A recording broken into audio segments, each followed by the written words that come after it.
ஆவடியில் துப்பாக்கி முனையில் நடந்த கொள்ளை சம்பவத்தில் 2 கைது செய்யப்பட்டு உள்ளனர். கைதான 2வரும் கொள்ளை கும்பலுக்கு அடைக்கலம் கொடுத்தவர்கள் என தெரிய வந்துள்ள நிலையில் அவர்கள் கொடுத்த தகவலின் அடிப்படையில் போலீசார் தேடி வருகின்றனர்.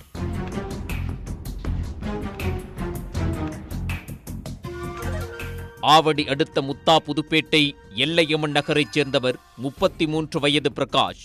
இவர் கடந்த 4 ஆண்டுகளாக வீட்டின் கீழ்த்தளத்தில் கிருஷ்ணா ஜுவல்லர்ஸ் என்ற பெயரில் நகை கடை மற்றும் ரேகா பான் புரோக்கர் என்ற பெயரில் அடகு கடையும் நடத்தி வருகிறார். கடந்த 15ஆம் தேதி மதியம் கடை உரிமையாளர் பிரகாஷ் கடையில் தனியாக இருந்துள்ளார். அப்போது மாருதி ஸ்விஃப்ட் காரில் 2 கை துப்பாக்கியுடன் வந்த 5 மர்ம நபர்களில் 4 பேர் உள்ளே புகுந்து கடையின் ஷட்டரை அடைத்தனர். தொடர்ந்து சிசிடிவி இணைப்பை துண்டித்து பிரகாஷை தாக்கி அவரது கையை கட்டி போட்டு துப்பாக்கி முனையில் 1.5 கோடி ரூபாய் மதிப்புள்ள தங்க நகை மற்றும் 5 லட்சம் ரூபாய் பணத்தை கொள்ளையடித்து தப்பிச் சென்றனர்.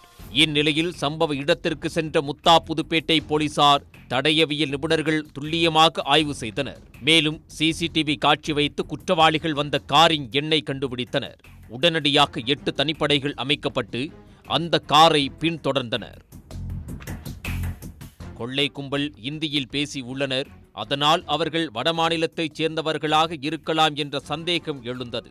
கடை உரிமையாளர் பிரகாஷின் உறவினர்கள் அனைவரையும் அழைத்து தனித்தனியாக விசாரணை மேற்கொண்டு அவர்கள் கொடுத்த தகவலின் அடிப்படையில் ராஜஸ்தான் மாநிலத்தைச் சேர்ந்தவர்கள் கொள்ளையை அரங்கேற்றியதை கண்டுபிடித்தனர்.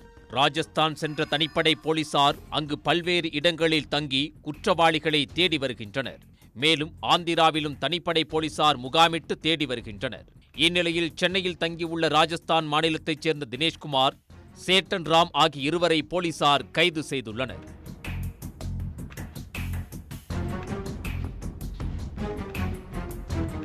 அவர்கள்தான் கொள்ளையர்களுக்கு சென்னையில் தங்க அடையாளம் கொடுத்தது விசாரணையில் தெரிய வந்துள்ளது. அவர்கள் கொடுத்த தகவலின் அடிப்படையில் கொள்ளை கும்பலை தேடி வருகின்றனர். அவர்கள் கைதானால்தான் நகைகளை மீட்க முடியும் என தெரிகிறது. இதனால் போலீசார் தொடர்ந்து ராஜஸ்தான், ஆந்திராவில் தேடுதல் வேட்டையில் ஈடுபட்டுள்ளனர். ஓரிரு தினங்களில் கொள்ளையர்களை கைது செய்து நகைகளை மீட்டு விடுவோம் என போலீசார் நம்பிக்கை தெரிவித்து உள்ளனர். உடனுக்குடன் செய்திகளை தெரிந்து கொள்ள சன் நியூஸ் பெல் ஐகானை கிளிக் பண்ணுங்க.